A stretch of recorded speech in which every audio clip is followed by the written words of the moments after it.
সম্মানী ব্যক্তির সম্মান হানি করার জন্য ষড়যন্ত্র করা হয়, কোরআন ও হাদিসের ব্যাপারে ষড়যন্ত্র করা হয়, আলেম ওলামাদের বিরুদ্ধে ষড়যন্ত্র করা হয়। আল্লাহ পাক রব্বুল আলামিন বলেন, যারা তাকওয়া অবলম্বন করবে, আমাকে ভয় করবে, তাদের সাথে 1 নম্বর চুক্তি হলো, আমি তাদেরকে সমস্ত বিপদ আপদ এবং ষড়যন্ত্র থেকে হেফাজত করব। মার যে বুকেতে কওমি আর সেই বুকেতে আলিয়া, এসো আজ সব ভেদাভেদ যাব মোরা ভুলিয়া। আমার যে বুকেতে কওমি আর সেই বুকেতে আলিয়া। বন্ধুরা, চ্যানেলটি সাবস্ক্রাইব করুন। কদির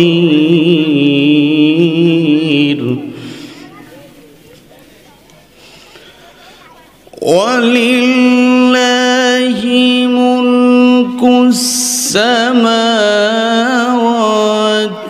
ওয়াল আরদি ওয়াল্লাহু আলা কুল্লি শাইইন কাদির।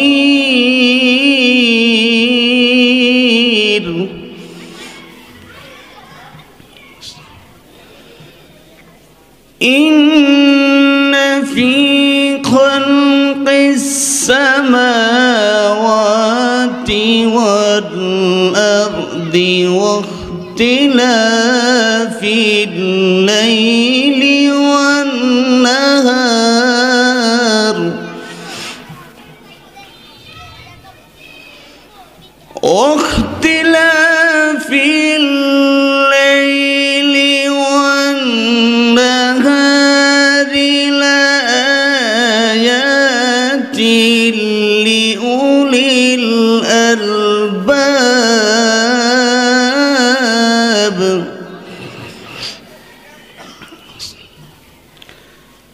الذين يذكرون الله قياما وقعودا وعلى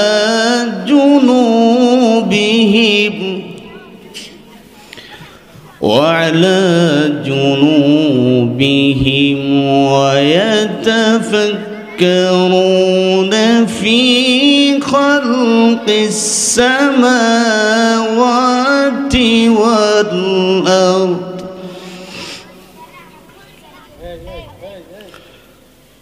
ربنا ما خلقت هذا باطلا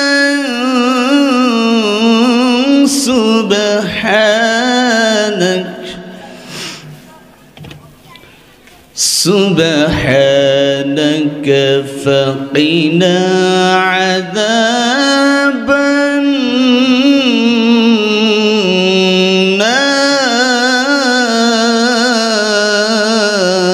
النار ربنا إنك من تدخل النار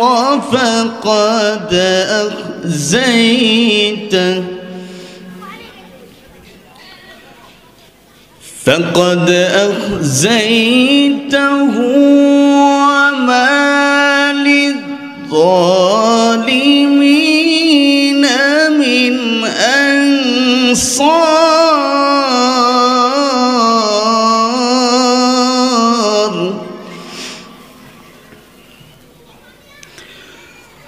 ربنا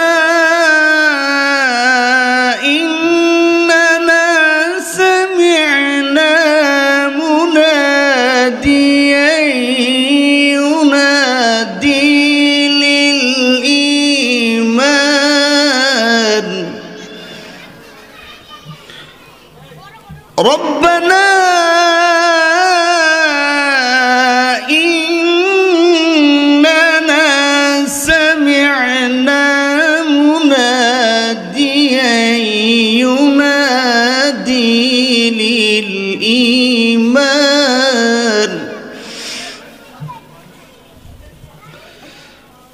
مناديا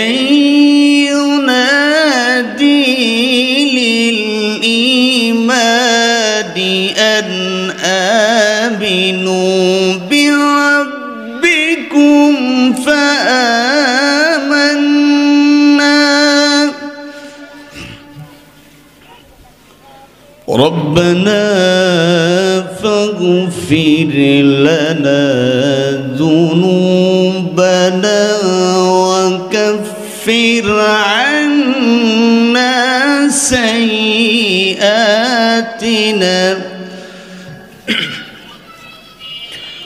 وكفر عنا سيئاتنا وتوفنا مع الأبرار.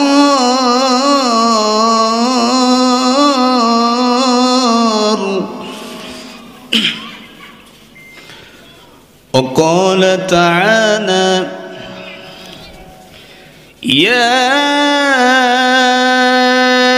أيها الذين آمنوا اتقوا الله حق تقاته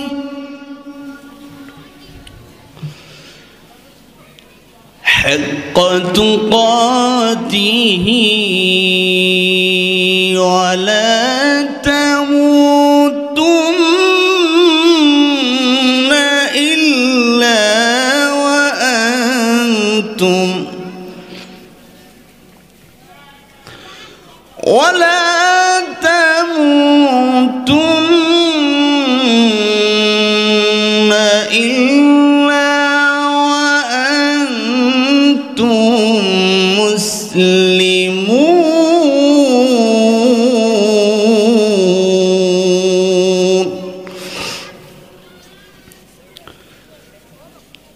صدق الله المولانا العظيم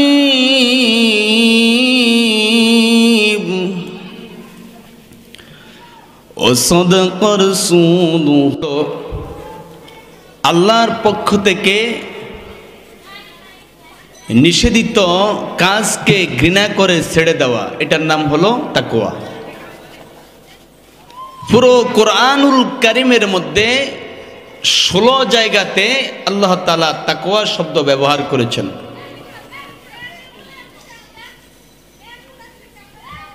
আল্লাহ পাক রব্বুল আলামিন বান্দাদের সাথে 9টি বিষয়ের চুক্তি করেছেন। তাহলে আমরা জানতে পারলাম যারা আল্লাহর পক্ষ থেকে নিষেধিত বিষয়কে ঘৃণা করে ছেড়ে দেয় তাদেরকে বলা হয় মুত্তাকি। আর এই মুত্তাকি ব্যক্তিদের সাথে আল্লাহ তাআলা 9টি বিষয়ের চুক্তি করেছেন।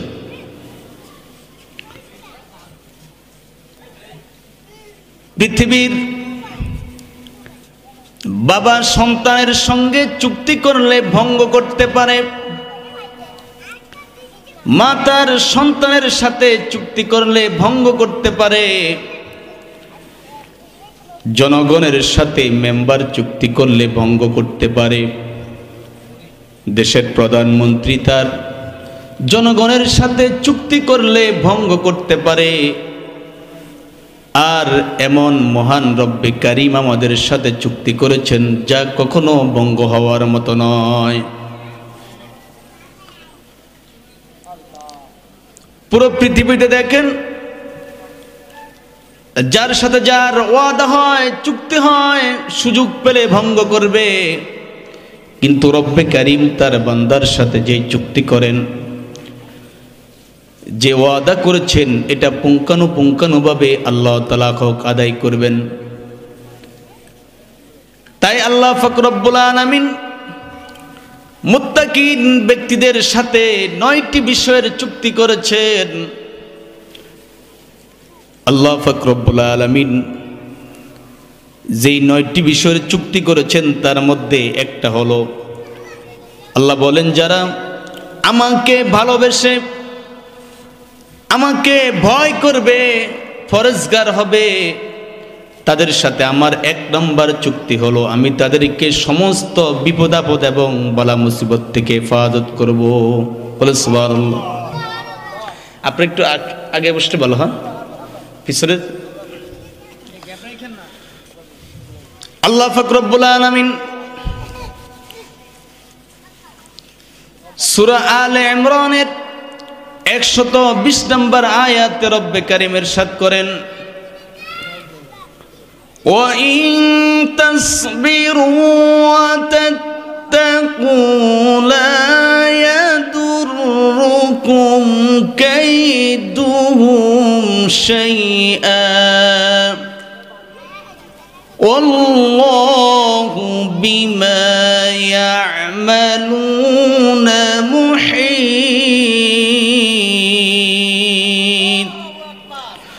আল্লাহ পাক রব্বুল আলামিন বলেন, যারা আমাকে ভালোবেসে ভয় করবে আমি তাদেরকে সমস্ত বিপদ আপদ এবং সমস্ত ষড়যন্ত্র থেকে হেফাজত করব। বলেন, দুনিয়াতে ষড়যন্ত্র আছে না নাই? একটা মানুষকে তার সম্মান নষ্ট করার জন্য ষড়যন্ত্র করা হয়। একজন সম্মানী ব্যক্তির সম্মান হানি করার জন্য ষড়যন্ত্র করা হয়। কোরআন ও হাদিসের ব্যাপারে ষড়যন্ত্র করা হয়। আলেম ওলামাদের বিরুদ্ধে ষড়যন্ত্র করা হয়। আল্লাহ পাক রব্বুল আলামিন বলেন, যারা তাকওয়া অবলম্বন করবে, আমাকে ভয় করবে, তাদের সাথে 1 নম্বর চুক্তি হলো আমি তাদেরকে সমস্ত বিপদ আপদ এবং ষড়যন্ত্র থেকে হেফাজত করব। রব্বে কারীম বলেন, মুত্তাকি ব্যক্তিদের সাথে আমার 2 নম্বর চুক্তি হলো, যারা আমাকে ভালোবেসে ভয় করবে তাদের সাথে আমার 2 নম্বর চুক্তি হলো জান্নাতে যাওয়ার জন্য যত নেকির প্রয়োজন আমি ব্যবস্থা করে দেব। আল্লাহ পাক রব্বুল আলামিন সূরা আহজাবের 70 এবং 71 নম্বর আয়াতের ইরশাদ করেন, ইয়া আইয়ুহাল্লাযীনা আমানু তাকুল্লাহা ওয়া কুলু কওলান সাদীদা يصلح لكم أعمالكم ويغفر لكم ذنوبكم। আল্লাহ পাক রব্বুল আলামিন বলেন, যারা আমাকে ভালোবেসে ভয় করবে সেই মুত্তাকি ব্যক্তিদের সাথে 2 নম্বর চুক্তি হলো আমি তাদেরকে জান্নাতে যাওয়ার জন্য যত নেকির প্রয়োজন সমস্ত নেকির ব্যবস্থা করে দেব। আল্লাহ পাক রব্বুল আলামিন বলেন, ইয়া আইয়ুহাল্লাযীনা আমানুত্তাকুল্লাহ, হে ঈমানদারগণ তোমরা আল্লাহকে ভয় করো, ওয়াকুলু কওলান সাদীদা, এবং সঠিক কথা বলো, সৎ কথা বলো। কিন্তু দেখেন, এখন সন্তানাদি মা বাবার সাথে সঠিক কথা বলে না, কর্মজীবী তার মালিকের সাথে সঠিক কথা বলে না, শিক্ষক সহকারী শিক্ষক প্রধান শিক্ষকের সঙ্গে সঠিক কথা বলে না, মুসল্লি ইমামদের সাথে সঠিক কথা বলে না। এখন মোবাইল আসার কারণে যদি থাকে বাড়িতে বলে আচ্ছা আমি গাড়িতে, এভাবে একের পর এক মিথ্যে কথা বলা যাওয়া হচ্ছে, কিন্তু সঠিক কথা পাওয়া যায় না। অথচ আল্লাহ পাক রব্বুল আলামিন বলেন, যখন তোমরা সত্য এবং সঠিক কথা বলবে আমি তোমাদেরকে জান্নাতে যাওয়ার জন্য যত নেকির প্রয়োজন আমি আল্লাহ ব্যবস্থা করে দেব। ওয়ায়ুসলিহ লাকুম আমালাকুম, তোমাদের আমলগুলো সংশোধন করে দেব। ওয়ায়াগফির লাকুম যুনুবাকুম, এবং তোমাদের গুনাহ খাতাগুলো মাফ করে দেব। আল্লাহ পাক রব্বুল আলামিন গুনাহ খাতা মাফ করে ক্ষান্ত হন না। রাসূল করিম সাল্লাল্লাহু আলাইহি সাল্লাম বলেন, আত্তাইবু মিনাজ যামবি কামান লা যামবালা, যদি কোনো ব্যক্তি গুনাহ থেকে তওবা করে আল্লাহর ভয়ে, তখন সে এমন হয়ে যায় যেন সে কোনো গুনাহই করে নাই, যেন সে কোনো গুনাহই করে নাই। আল্লাহ তাআলা তার আমলনামাকে এত পরিষ্কার করে দেন। শুধু তাই নয়, তার ওই আমল নামাকে নেকি দ্বারা আল্লাহ তাআলা পরিবর্তন করে দেন। বলেন সুবহানাল্লাহ। আল্লাহ পাক রব্বুল আলামিন বলেন, যারা আমাকে ভয় করবে তাদের সাথে আমার 3 নাম্বার চুক্তি হলো আমি আল্লাহ নিজেই তাদেরকে ভালোবাসবো। বলেন সুবহানাল্লাহ। আল্লাহ পাক রব্বুল আলামিন সূরা তাওবার 7 নম্বর আয়াতের ইরশাদ করেন, ইন্নাল্লাহা ইউহিব্বুল মুত্তাকিন, নিশ্চয়ই আল্লাহ তাআলা মুত্তাকিনদেরকে ভালোবাসেন। আল্লাহ তাআলা কেমন ভালোবাসেন দেখেন, সাধারণ দুনিয়াতে মা তার সন্তানকে ভালোবাসে, বাবা তার সন্তানকে ভালোবাসে, শিক্ষকগণ ছাত্রছাত্রীকে ভালোবাসে। এরকম ভাবে দুনিয়ার যত মোহাব্বত দেখেন আর ভালোবাসা দেখেন, সমস্ত ভালোবাসা হলো 100 ভাগের 1 ভাগ। আল্লাহ পাক রব্বুল আলামিন সমস্ত ভালোবাসাকে 100 ভাগ করার পরে 1 ভাগ মাত্র দুনিয়াতে দিলেন, আর 99 ভাগ আল্লাহর কাছে রেখে দিলেন। কিন্তু যে 1 ভাগ ভালোবাসা দুনিয়াতে দিলেন, এই ভালোবাসার কারণে মা তার সন্তানকে এত ভালোবাসেন, বাবা তার সন্তানকে এত ভালোবাসেন।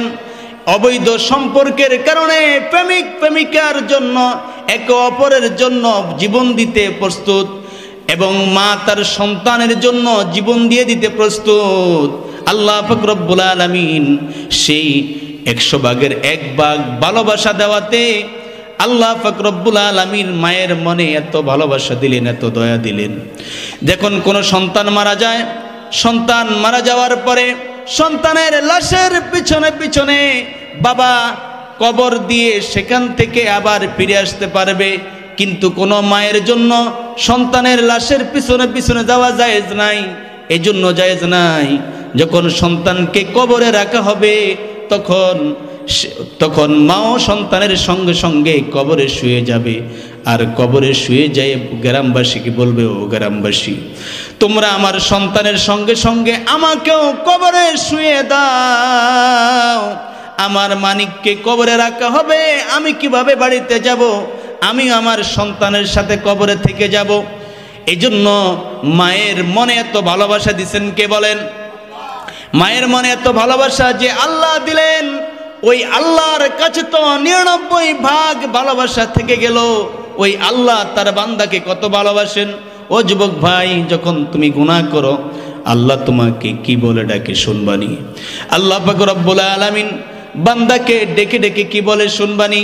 যখন বান্দা গুনাহ করতে যায়, মানুষ গুনাহ করে, তখন আল্লাহ পাক রব্বুল আলামিন এভাবে বান্দাকে ডেকে বলেন, ইয়া আইয়ুহাল ইনসান,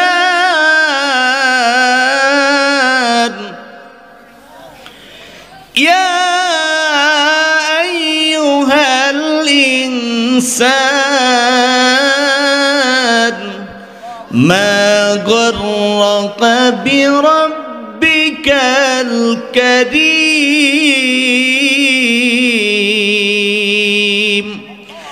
الذي خلقك فسواك فعدلك في أي صورة ما شاء ركبك।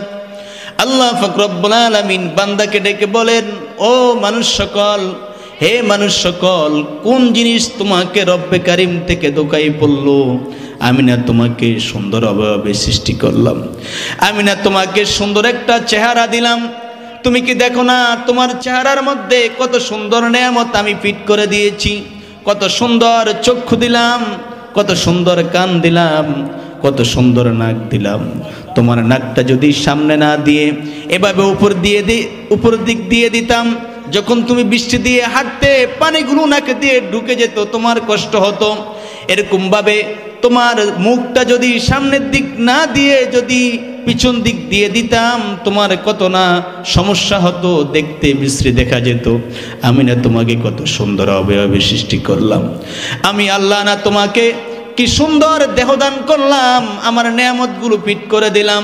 তুমি কি দেখো না জন্মের পর থেকে এমনও মানুষ আছে যে কোনোদিন নিজের প্রাণের মাকে একবার মা বলে ডাকার সুযোগ হয় নাই, কোনোদিন জন্মের পর থেকে কানে শুনে নাই, জবান দিয়ে বলার সুযোগ হয় নাই, এবং হাত পা চালাইবার সুযোগ হয় নাই, পা দিয়ে হেঁটে হাঁটার মতো সুযোগ তার হয় নাই। কিন্তু আল্লাহ পাক রব্বুল আলামিন তোমাকে না চাইতে তোমার শরীরের সমস্ত অঙ্গ প্রত্যঙ্গগুলো ঠিক রাখলেন। আর আল্লাহ পাক রব্বুল আলামিন যে তোমার অঙ্গ প্রত্যঙ্গ ঠিক রাখছেন, সেই মাবুদের নেয়ামতে ভরা এই দেহ দ্বারা তুমি কিভাবে গুনাহ করো? আল্লাহ না তোমাকে ডেকে ডেকে বলেন, হে মানুষ সকল, কোন জিনিস তোমাকে রব্বে কারিম থেকে ধোঁকাই ফেললো? আল্লাহ পাক রব্বুল আলামিন মানুষকে কত ভালোবাসেন দেখেন। আল্লাহ পাক রব্বুল আলামিন বলেন যে আমি মুত্তাকি ব্যক্তিদেরকে ভালোবাসবো। আল্লাহ পাক রব্বুল আলামিনের মুত্তাকি ব্যক্তিদের সাথে 4 নাম্বার ওয়াদা হলো, রব্বুল আলামিন 4 নাম্বার চুক্তি করছেন, যারা আমাকে ভালোবেসে আমাকে ভয় করবে, মুত্তাকি হবে, আমি দুনিয়া এবং আখিরাতে তাদের সম্মান বাড়িয়ে দিব। বলেন সুবহানাল্লাহ। বলেন আল্লাহ পাক যাকে সম্মান দেন, এই সম্মান কোনোদিন নষ্ট হবার মতো নয়। কিন্তু আল্লাহ চাইলে যার সম্মান বাড়ান, পৃথিবীর কেউ তার সম্মান কমাতে পারে না। আর আল্লাহ যার সম্মান থেকে বিতাড়িত করেন, পৃথিবীর সবাই মিলে চেষ্টা করলো তার সম্মান বাড়াইতে পারে না। আপনি দেখেন পুরো পৃথিবীর যত মানুষ আছে, যে যেই সম্মানের অধিকারী, এই সম্মানটা স্থায়ী না অস্থায়ী? কথা বলেন, স্থায়ী না অস্থায়ী? অস্থায়ী। স্থায়ী কিভাবে হয়? একজন মেম্বার তার সম্মান 5 বছর পর্যন্ত যখন সে মেম্বারি পদে থাকে তখন তার সম্মান বলবৎ থাকে। একজন চেয়ারম্যানের সম্মান একদম নিশ্চিত নয়। একজন মন্ত্রীর সম্মান আল্লাহ যেই সম্মান দেন তার বিপরীত। একজন মন্ত্রীর সম্মান চিরস্থায়ী নয়, একজন প্রধানমন্ত্রীর সম্মান চিরস্থায়ী নয়। আর আল্লাহ যাকে সম্মানিত করেন তার সম্মানটা চিরস্থায়ী। আল্লাহ পাক রব্বুল আলামিন বলেন, যারা মুত্তাকি হবেন আমি তাদের সম্মান দুনিয়া এবং আখিরাতে তাদের সম্মান বাড়িয়ে দেব। বলেন সুবহানাল্লাহ। আল্লাহ পাক রব্বুল আলামিন সূরা হুজরাতের 13 নম্বর আয়াতে ইরশাদ করেন, ইন্না আকরামাকুম ইনদাল্লাহি আতকাকুম। আল্লাহ পাক রব্বুল আলামিন বলেন, নিশ্চয় আমার কাছে সবচেয়ে বেশি সম্মানিত তারা যারা মুত্তাকি হবে, যারা আমাকে ভয় করবে। তাহলে আল্লাহর কাছে সবচেয়ে বেশি সম্মানিত তারাই যারা বেশি আল্লাহকে ভয় করবে। আপনারা দেখেন না, দুনিয়ার সম্মানগুলো স্থায়ী নয়, আর আল্লাহ যাকে সম্মান দেন তার সম্মানটা আরো বহুগুণে বাড়িয়ে দেন কে? আল্লাহ পাক রব্বুল আলামিন হযরতে বেলাল, যিনি একজন কুৎসিত চেহারার অধিকারী ছিলেন, লোকটা ছিল একেবারে বেটে, চুলগুলো ছিল কোকড়ানো, দাঁতগুলো ছিল বড় বড়, ঠোঁটগুলো ছিল মোটা মোটা, একেবারে দেখতে একটা কুৎসিত মানুষ। এই মানুষটাকে এত দামি বানালেন রাসূল করিম সাল্লাল্লাহু আলাইহি সাল্লাম বলেন, আমি যখন মেরাজের রজনীতে আল্লাহর সাথে সাক্ষাৎ করতে গিয়েছিলাম তখন আমাকে জিবরাইলের মাধ্যমে জান্নাত জাহান্নাম দেখানো হলো। আমি সেখানে একজন ব্যক্তির হাঁটার আওয়াজ শুনতে পেলাম, কিন্তু লোকটাকে দেখলাম না। প্রশ্ন করলাম, ভাই জিবরাইল, জান্নাতের মধ্যে কে এমন হাঁটে যার হাঁটার আওয়াজ শোনা যায় কিন্তু লোকটাকে দেখা যায় না? উনি কে? হযরতে জিবরাইল বলেন, ইয়া রাসূলুল্লাহ, আপনি কি জানেন উনি কে? ইনি হলেন হযরতে বেলাল। হযরতে বেলাল রাদিয়াল্লাহু তাআলা আনহুকে আল্লাহ এত সম্মানিত করলেন, তার হাঁটার আওয়াজটা জান্নাতের ভিতরে রাসূলকে শোনালেন। রাসূল এসে বলেন, বেলাল রে, আমি যখন শবে মেরাজে আল্লাহর সাথে সাক্ষাৎ করার জন্য গিয়েছিলাম, জান্নাত জাহান্নাম যখন আমাকে দেখানো হলো, আমি সেখানে তোমার হাঁটার আওয়াজ পেলাম। তুমি এমন কি আমল করো? হযরতে বেলাল রাদিয়াল্লাহু তাআলা আনহু বলেন, ইয়া রাসূলুল্লাহ, অত বেশি আমল করার সুযোগ আমার হয় না। যখন আমার অজু নষ্ট হয়ে যায় সঙ্গে সঙ্গে আমি অজু করে নেই, কখনো অপবিত্র অবস্থায় আমি থাকি না। আর 2 রাকাত তাহিয়াতুল ওযুর নামাজ আমি আদায় করে নেই। রাসূল বলেন, বেলাল, হতে পারে আল্লাহ পাক রব্বুল আলামিন এই কারণে তোমার সম্মান বাড়িয়ে জান্নাতের ভিতরে তোমার হাঁটার আওয়াজ আমাকে শোনালেন। বলুন সুবহানাল্লাহ। শুধু তাই নয়, হযরতে বেলাল রাদিয়াল্লাহু তাআলা আনহু তিনি ছিলেন মসজিদে নববীর মুয়াজ্জিন। হযরতে বেলাল রাদিয়াল্লাহু তাআলা আনহু তিনি স্পষ্টভাষী ছিলেন না। যখন তিনি আশহাদু আল্লা ইলাহা ইল্লাল্লাহ এই বাক্যটা যখন আজানের মধ্যে বলতেন, তখন তার আশহাদুর জায়গাত আসহাদু শোনা যেত। সাহাবায়ে কেরাম এশারের নামাজের পরে বৈঠকে বসলেন, মাশারায় বসলেন। ইয়া রাসূলুল্লাহ,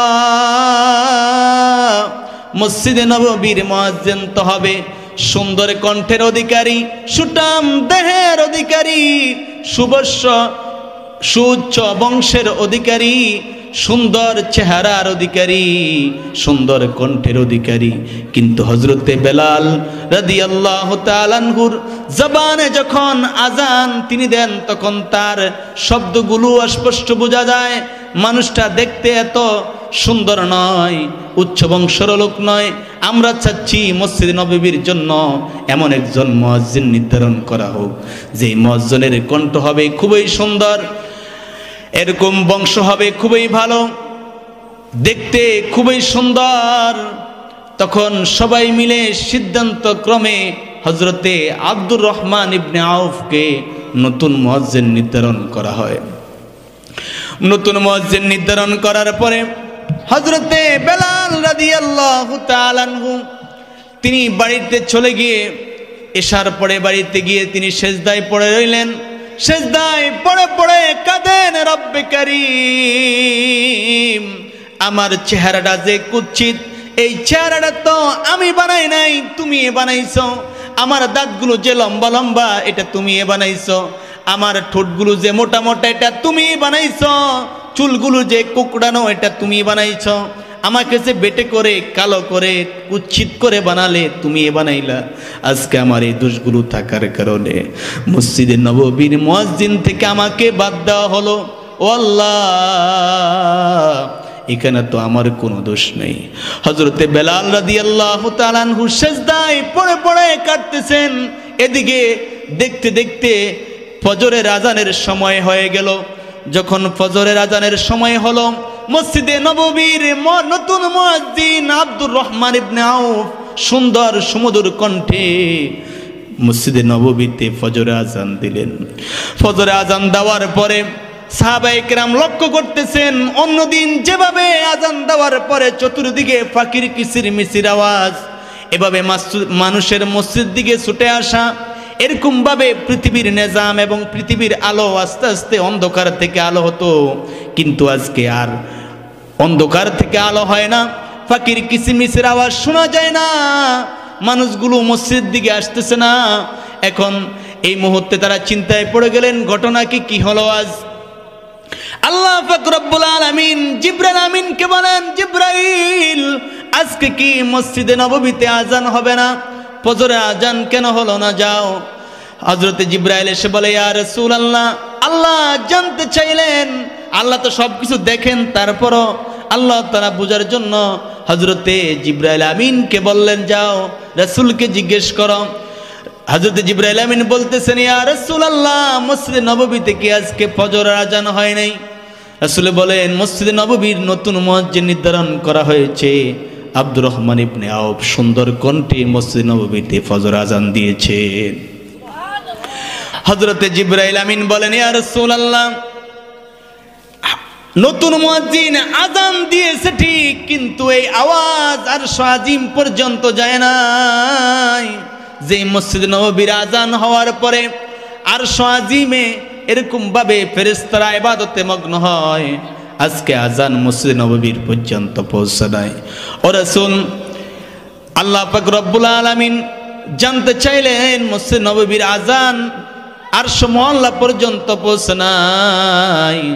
আল্লাহ পাক রব্বুল আলামিন বলেন যে যদি এভাবে হযরতে বেলাল রাদিয়াল্লাহু তাআলা আনহু এরকম ভাবে মসজিদ নববীতে আজান না দেয়, এভাবে কিয়ামত পর্যন্ত মসজিদ নববীর এরকম ভাবে পৃথিবীর নিজাম পরিবর্তন হবে না। রাত্র আর পোহাবে না, ফাকির কিসিরমিসের আওয়াজ শোনা যাবে না। রাসূল করিম সাল্লাল্লাহু আলাইহি সাল্লাম সাহাবায়ে কেরামকে পাঠালেন, যাও হযরতে বেলালকে ডেকে আনো। হযরতে বেলালকে ডেকে আনার পরে হযরতে বেলাল যখন মসজিদে নববীতে ফজর আজান দিলেন, এভাবে আগের মতো চতুর্দিকে ফাকির কিসিরমিসের আওয়াজ শোনা যাচ্ছে। এরকম ভাবে মানুষগুলো মসজিদ দিকে নামাজ আদায় করার জন্য আসছে, এভাবে মানুষগুলো মসজিদে নববীর দিকে ইবাদতের জন্য ছুটে আসছে। আর হযরতে জিবরাইল আমিন বলেন, যদি হযরতে বেলাল আযান না দিতেন তাহলে পৃথিবীর নিজাম এভাবে থাকতো, কোনোদিন পরিবর্তন হতো না। তাহলে আমার এই গঠন আল্লাহ যে এই কুৎসিত এবং নিম্ন বংশের এই লোকটাকে এত দামি বলেন কিসের কারণে? তাকওয়ার কারণে। আল্লাহ বলছেন যারা তাকওয়া অবলম্বন করবে আমি তাদেরকে সবচেয়ে বেশি ভালোবাসি। বলেন আল্লাহ তাআলা নিজেই তাকওয়াওয়ালাদের সম্মান দুনিয়া এবং আখিরাতে বাড়ায় দেন। বলেন হযরতে বেলালের সম্মান অর্থ সম্পদের কারণে বাড়ছে, টাকা পয়সার কারণে বাড়ছে, ক্ষমতার কারণে তার সম্মান বাড়ছে, সে কোটি টাকার মালিক ছিল এজন্য তার সম্মান বাড়ছে, সে অনেক বড় ধনী ছিলেন এজন্য তার সম্মান বাড়ছে, সে সুন্দর ছিলেন এজন্য তার সম্মান বাড়ে নাই, তার সম্মান আল্লাহ বাড়ায় দিয়েছেন তাকওয়ার কারণে। আল্লাহ পাক রব্বুল আলামিন বলেন যারা মুত্তাকি হবে তাদের সাথে আমার 5 নাম্বার চুক্তি হচ্ছে, আমি তাদের রিজিকের ব্যবস্থা নিজে করে দেব। বলেন সুবহানাল্লাহ। আল্লাহ পাক রব্বুল আলামিন সূরা তালাকের 2 নম্বর আয়াতের ইরশাদ করেন, ওয়ামান ইয়াত্তাকিল্লাহা ইয়াজআল লাহু মাখরাজা ওয়া ইয়ারযুকুহু মিন হাইসু লা ইয়াহতাসিব। আল্লাহ পাক রব্বুল আলামিন বলেন যারা আমাকে ভয় করবে তাদের সাথে আমার 5 নম্বর চুক্তি হলো তাদের রিজিকের ব্যবস্থা আমি এমন জায়গা থেকে করে দেব সে কোনোদিন ভাবতে পারবে না। আমরা যারা কৃষক আছি আমরা মনে করি জমিতে আমি ফসল ফলি এজন্য আমার রিজিক আসে। যারা ব্যবসায়ী আছে মনে করে আমি ব্যবসা করি এভাবে রিজিক আসে। যারা চাকরিজীবী তারা বলে আমি চাকরি করছি এজন্য রিজিক আসে। যারা যেইভাবে কর্ম করতেছে তারা মনে করে কর্মের মাধ্যমে কর্মই তাকে রিজিক দেয়। আল্লাহ বলেন না, রিজিক দেওয়ার মালিক হলাম আমি, তুমি চেষ্টা করো তার মাধ্যমে আমি রিজিকের ব্যবস্থা করে দেই। আল্লাহ পাক রব্বুল আলামিন চাইলে এমন জায়গা থেকে রিজিকের ব্যবস্থা করে দিতে পারে যা মানুষ কোনোদিন কল্পনা করতে পারে না। আপনারা জানেন মুসলিম জাহানের দ্বিতীয় খলিফা হযরতে ওমর ফারুক রাদিয়াল্লাহু তাআলা আনহু তিনি শুধু মেম্বার ছিলেন না, চেয়ারম্যানও না, প্রধানমন্ত্রীও নয়, এই পুরো অর্ধ পৃথিবীর বাদশা ছিলেন হযরতে ওমর ইবনুল খাত্তাব রাদিয়াল্লাহু তাআলা আনহু। তিনি রাত্রবেলা এরকম জনগণের অবস্থা দেখার জন্য ছদ্মবেশে বের হতেন।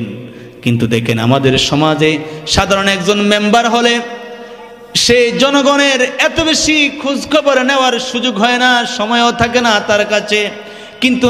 কিন্তু একজন অর্ধ পৃথিবীর বাদশা হযরতে ওমর ইবনুল খাত্তাব রাদিয়াল্লাহু তাআলা আনহু তিনি আল্লাহকে এত ভয় করতেন আর এত ভয় করতেন, তিনি রাত্রবেলা জনগণের অবস্থা দেখার জন্য এরকম ভাবে রাত্রবেলা বের হতেন।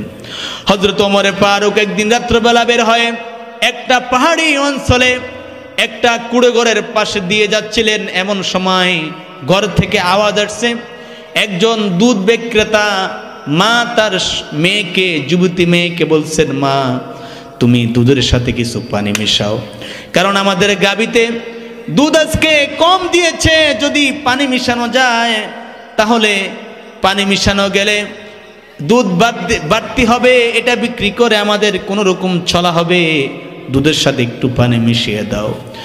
তখন মেয়ে বলতেছে, মা দুধের সাথে কেন পানি মিশাবো, এটা তো ঠিক নয়। তখন মেয়ের মা বলতেছে, মা আসতে বলো, ওমর শুনে যাবে।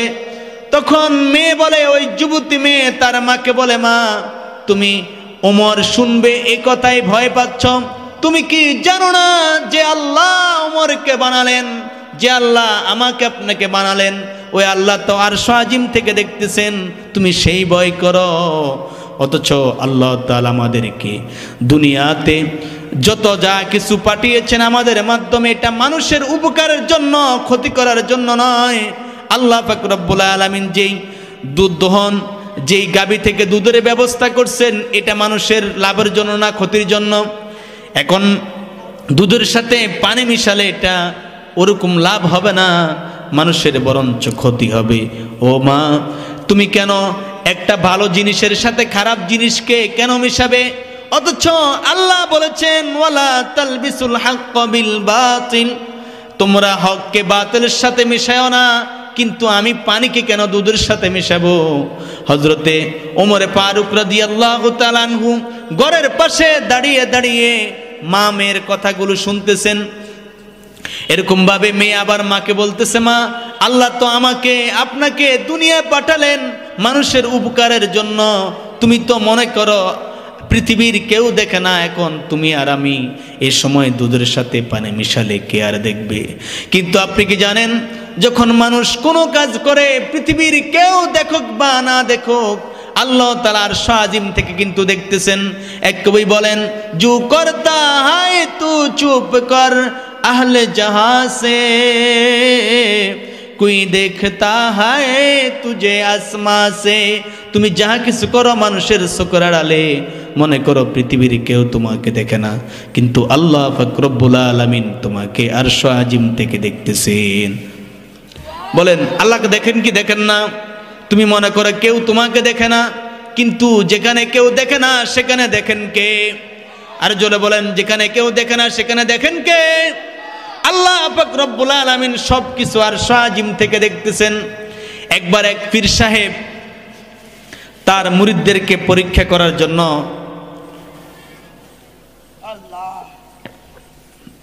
তিনি কয়েকজন মুরিদকে বললেন, আমি তো একেবারে বয়স্ক হয়ে গেছি, যে কোনো মুহূর্তে আমার মৃত্যুর ডাক পড়ে যেতে পারে, তাহলে আমার পরিবর্তে খেলাফতের দায়িত্ব কে নিবে, একটু তোমাদেরকে পরীক্ষা করতে চাই। তো পীর সাহেব মুরিদদের মধ্য থেকে একজনের হাতে এভাবে 4 জনের হাতে মুরগি দিলেন, আর একটা ছুরি দিলেন। ছুরি দেওয়ার পরে বললেন, এটাকে এমন জায়গা থেকে জবাই করে আনবে যাতে করে কেউ যেন না দেখে। এমন জায়গা থেকে এই মুরগিগুলো জবাই করে আনবে যাতে করে কেউ না দেখে। এদিকে মুরিদগণ পরীক্ষার জন্য প্রস্তুত। এমন জায়গা থেকে মুরগি জবাই করে আনবে যাতে কেউ তাদেরকে না দেখে। এজন্য তারা মুরগি আর ছুরি নিয়ে রওনা হলেন। কিছুক্ষণ পরে এক এক করে ফিরে আসছে। এবার পীর সাহেব প্রশ্ন করে, তুমি মুরগি জবাই করছো? বলে, জি। বলে, কোথায় জবাই করছো? আমি পানির নিচে ডুব দিছি, ডুব দিয়া সেখানে দেখছি কেউ আমার দেখা নাই, সেখানে মুরগ জবাই করে নিয়ে আসছি। আরেকজন আসছে, তুমি কোথায় জবাই করছো? বলে, আমি গভীর জঙ্গলের ভিতরে গেছি, যেখানে কেউ আমাকে দেখে নাই, তখন আমি সেখানে মুরগ জবাই করে নিয়ে আসছি। আরেকজনে বললেন, তুমি কিভাবে জবাই করলে? বলে, আমি ঘরের সমস্ত দরজা জানালা বন্ধ করে মুরগ জবাই করছি, কেউ আমাকে দেখে নাই। 3 জন 3 রকম ভাবে মুরগ জবাই করে আনছে। চতুর্থ জন তিনি ছুরি আর মুরগি হাতে করে নিয়ে পীর সাহেবের সামনে উপস্থিত। পীর সাহেব বলে, ঘটনা কি? তোমার সাথে 3 জন তো মুরগি জবাই করে আনছে এমন জায়গা থেকে যেখানে কেউ তাদেরকে দেখে নাই। এবার ওই মুরিদ ডাক দিয়ে বলে, ও আমার পীর হুজুর, আমি যখন পানির নিচে ডুব দেই তখন আমি দেখি যে পৃথিবীর কেউ আমাকে দেখে না, কিন্তু আপনার সত্য ছিল এমন জায়গা থেকে তুমি মুরগি জবাই করে আনবে যেন কেউ তোমাকে না দেখে। আমি যখন পানির নিচে ডুব দেই, পৃথিবীর কেউ যদিও আমাকে না দেখে, কিন্তু আমি ভাবতেছি আমার রব্বে কারিম তো আমাকে আরশ আজিম থেকে দেখতেছেন। আমি যখন গভীর জঙ্গলে মুরগি জবাই করার জন্য যাই, তখন আমি ভাবি পৃথিবীর কোনো লোক তো আমাকে দেখে না, কিন্তু আমার আল্লাহ তো আরশ আজিম থেকে আমাকে দেখতেছেন। যখন আমি ঘরের দরজা জানালা বন্ধ করে দিছি, তখন আমি দেখলাম পৃথিবীর কেউ আমাকে দেখে নাই, কিন্তু আমার রব্বে কারিম তো আমাকে আরশ আজিম থেকে দেখতেছেন। এই জন্য মুরগি আর ছুরি হাতে করে নিয়ে আমি চলে আসছি। পীর সাহেব বলেন, আমার পরবর্তীতে খেলাফতের দায়িত্ব তুমি পাওয়ার উপযুক্ত। এটা হলো পরিপূর্ণ তাকওয়া। যেখানে কেউ দেখে না সেখানে দেখেন কে? পৃথিবীর সমস্ত মানুষ যেখানে ব্যর্থ সেখানে ক্ষমতা চলে কার? তাহলে পৃথিবীর পুরো পৃথিবীতে যাহা কিছু আছে, যত মাখলুকাত আছে, আল্লাহ তাআলার নজরের বাহিরে নয়। যত গভীর রজনী হোক, তুমি মনে করো গভীর রজনীতে সরকারি কাজের জন্য ইট বালু সিমেন্ট এনে রাখা হয়েছে, এরকম ভাবে জমিনে কৃষকরা ফসলগুলো মেলে রেখেছে, তুমি সেগুলো চুরি করার জন্য, ডাকাতি করার জন্য প্রস্তুতি নিচ্ছ, কিন্তু সেখানেও আল্লাহ পাক রব্বুল আলামিন তোমাকে দেখতেছেন।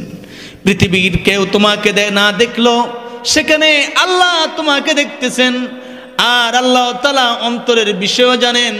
তুমি যখন রাত্রেবেলা শুয়ে শুয়ে সকালবেলা কার মাথায় বাড়ি দিবে, কার সাথে ধোঁকাবাজি করবে, কার ঘরে ডাকাতি করবে, কার ঘরে চুরি করবে, এরকম ভাবে কার হক নষ্ট করবে, কার জমি জবরদখল করবে, সব কিছু জানেন কে?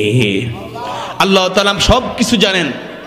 কোন বিষয় আল্লাহ তাআলার জানার বাহিরে নয়। তাহলে পৃথিবীর কোন মানুষ যেখানে দেখে না সেখানে দেখেন কে?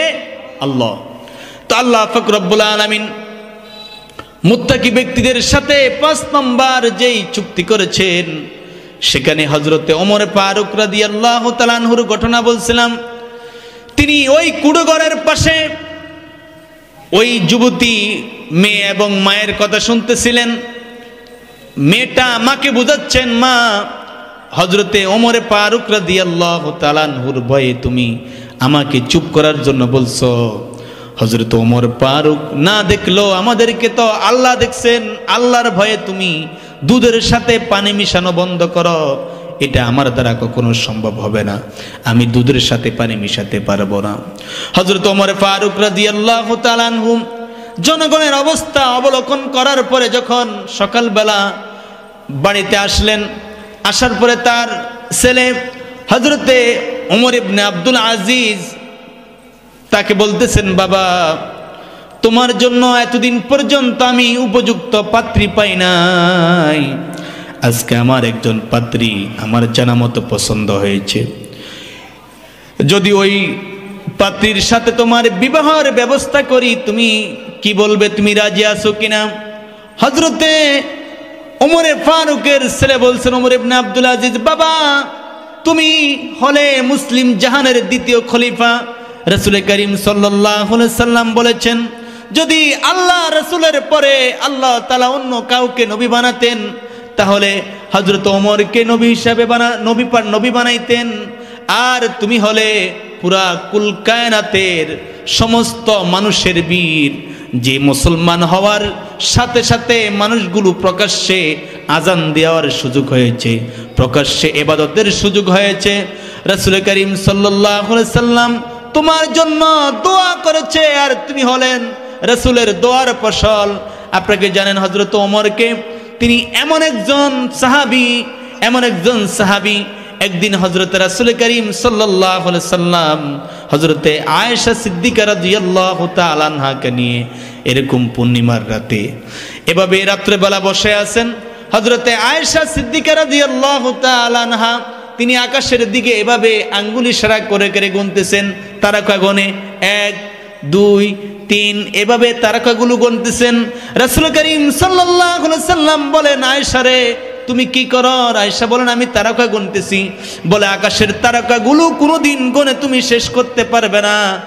বলে, ইয়া রাসূলুল্লাহ আমি জানি আকাশের তারকাগুলো গুনে শেষ করা যাবে না, তারপর সময় কাটাচ্ছি। বলে, যেভাবে আকাশের তারকাগুলো গুনে শেষ করা যাবে না, আমার উম্মতের মধ্যে এমন একজন ব্যক্তি আছে যার নেকিগুলো গুনে কোনোদিন শেষ করা যাবে না। সুবহানাল্লাহ। হযরত আয়েশা সিদ্দিকা রাদিয়াল্লাহু তাআলা আনহা মনে করছেন আমার বাবার কথা বলবে। বলেন তো হযরত আয়েশা সিদ্দিকা রাদিয়াল্লাহু তাআলা আনহার বাবার নাম কি? মাশাআল্লাহ। হযরত আয়েশা সিদ্দিকা রাদিয়াল্লাহু তাআলা আনহার বাবার নাম আবু বকর সিদ্দিক রাদিয়াল্লাহু তাআলা আনহু। আয়েশা মনে করছেন বাবার কথা বলবে, এই জন্য তিনি বলেন, ইয়া রাসূলুল্লাহ, তারপরও মানে জানার জন্য জিজ্ঞাসা করতেছেন, ইয়া রাসূলুল্লাহ কে তিনি? তখন রাসূল করিম সাল্লাল্লাহু আলাইহি সাল্লাম বলছেন, আয়েশা রে তিনি আর কেউ নয়, তিনি আমার কলিজার টুকরা হযরত ওমর ফারুক রাদিয়াল্লাহু তাআলা আনহু। এই কথা শুনে হযরতে আয়েশা সিদ্দিকা রাদিয়াল্লাহু তাআলা আনহার মন খারাপ হয়ে গেছে। মনে করছে আমার বাবার কথা বলবে, এখন বাবার কথা না বলে হযরত ওমর ফারুকের কথা বলাতে মন একটু খারাপ হয়ে গেল। হযরতে রাসূল করিম সাল্লাল্লাহু আলাইহি সাল্লাম বলেন, আয়েশা তুমি এই কথা শুনে মন কেন খারাপ হলো? তুমি কি জানো? রাসূল করিম সাল্লাল্লাহু আলাইহি সাল্লাম বলেন, আয়েশা তুমি কি জানো যে তোমার বাবা কত দামি? তোমার বাবার আল্লাহ তাআলা তোমার বাবাকে এত দামি করেছেন, যে এত দামি করেছেন তার পুরো জিন্দেগীর আমল কেন, তার এক রাতের আমলকে যদি এক পাল্লায় রাখা হয়, আর পুরা পৃথিবীর যত মানুষ কিয়ামত পর্যন্ত আসবে সমস্ত মানুষের আমল নামাকে যদি এক পাল্লায় রাখা হয়, তাহলে আবু বকরের ওই যে হিজরতের রাতে রাসূল করিম সাল্লাল্লাহু আলাইহি সাল্লামের সাথে গুহাতে সফর করেছেন, সেই এক রাতের আমলের পাল্লা ভারী হয়ে যাবে। এরকম ভাবে হযরতে সেই ওমর ফারুক রাদিয়াল্লাহু তাআলা আনহু তিনি যখন তার সন্তানকে বললেন, আমি একজন উপযুক্ত পাত্রী পেলাম, এখন যদি আমি তার সাথে তোমার বিবাহের ব্যবস্থা করি তুমি এতে রাজি আছো কিনা? হযরত ওমর ইবনে আব্দুল আজিজ বলেন, হে আমার বাবা, আপনি যা করেন আমি তাতে সন্তুষ্ট আছি, আমি রাজি আছি। হযরত ওমর ফারুক লোক পাঠালেন, যাও অমুক পাহাড়ের পাশে মা মেয়েকে নিয়ে আসা হোক। তখন ওই কুড়েঘর থেকে যুবতী মেয়ে এবং তার মা সহকারে রাসূল হযরত ওমর ফারুক রাদিয়াল্লাহু তাআলা আনহুর কাছে আনা হলো। বললেন, ও দুধ বিক্রেতা মহিলা, তুমি এমন একজন যুবতী মেয়ের মা, যেই যুবতী মেয়েটা তার ভিতরে আল্লাহ তাআলার প্রতি এত বেশি ভালোবাসা আমি দেখেছি, আল্লাহর প্রতি এত ভয় দেখেছি, এবং তোমার এই মেয়েকে আমার সন্তান ওমর ইবনে আব্দুল আজিজের স্ত্রী হিসাবে আমি দেখতে চাই, তুমি রাজি আছো কিনা? তখন ওই দুধ বিক্রেতা মহিলা বলে, আমার মতো সামান্য একজন নিচু বংশের মহিলা, আমার মতো সাধারণ একজন দুধ বিক্রেতার মেয়েকে আপনার সন্তানের স্ত্রী বানাবেন, এতে আমি খুশি, আপনার পুত্রবধূ হওয়াতে আমার মেয়ে আমি অত্যন্ত খুশি। তখন হযরত ওমর ফারুক বলেন, এটা তোমার কোনো ক্রেডিট নয়, এটা তোমার মেয়ের ক্রেডিট। আমি গত রাত্রে আমি যেই তোমার মেয়ের তাকওয়া দেখেছি, তোমার মেয়ের তাকওয়া দেখে আমি তোমার মেয়েকে আমার সন্তানের স্ত্রী হিসাবে দেখার জন্য চেয়েছি। ও আমি জানতে চাই তুমি কেন দুধের সাথে পানি মিশাতে চাও? আল্লাহ তাআলা তো সত্যকে মিথ্যার সঙ্গে, মিথ্যাকে সত্যের সঙ্গে মিশাতে নিষেধ করেছেন। তুমি সব সময় সঠিকভাবে থাকবে, আর তোমার মেয়ে তাকওয়া অবলম্বন করার কারণে আল্লাহ তার রিজিকের ব্যবস্থা করে দিয়েছেন। বলেন, ওই মেয়েটা ওই দুধ বিক্রেতা মায়ের যেই যুবতী মেয়েকে হযরত ওমর ফারুক রাদিয়াল্লাহু তাআলা আনহু পুত্রবধূ বানালেন, এটা তার কোনো বংশীয় মর্যাদার কারণে নয়, সে অনেক বড় টাকা পয়সার মালিক এ কারণে নয়, তার তাকওয়া দেখে আর তাকওয়া দেখে এই নিম্ন বংশের মেয়েটাকে উচ্চ বংশের ছেলের সাথে বিবাহের ব্যবস্থা করে দিয়েছেন কে? তো আল্লাহ পাক রব্বুল আলামিন আমাদেরকে পরিপূর্ণ মুত্তাকি হয়ে কবরে যাওয়ার তৌফিক দান করে। এখনো 4টি চুক্তি রয়ে গেল, বলার সুযোগ হলো না, কিছুক্ষণ পরে আজান হবে। তো যেতটুকু শুনলাম আল্লাহ তাআলা বলনাওয়ালা শুননাওয়ালা সকলকে আমল করার তৌফিক দান করে। ওয়া আখির দাওয়ানা আলহামদুলিল্লাহি রাব্বিল আলামিন।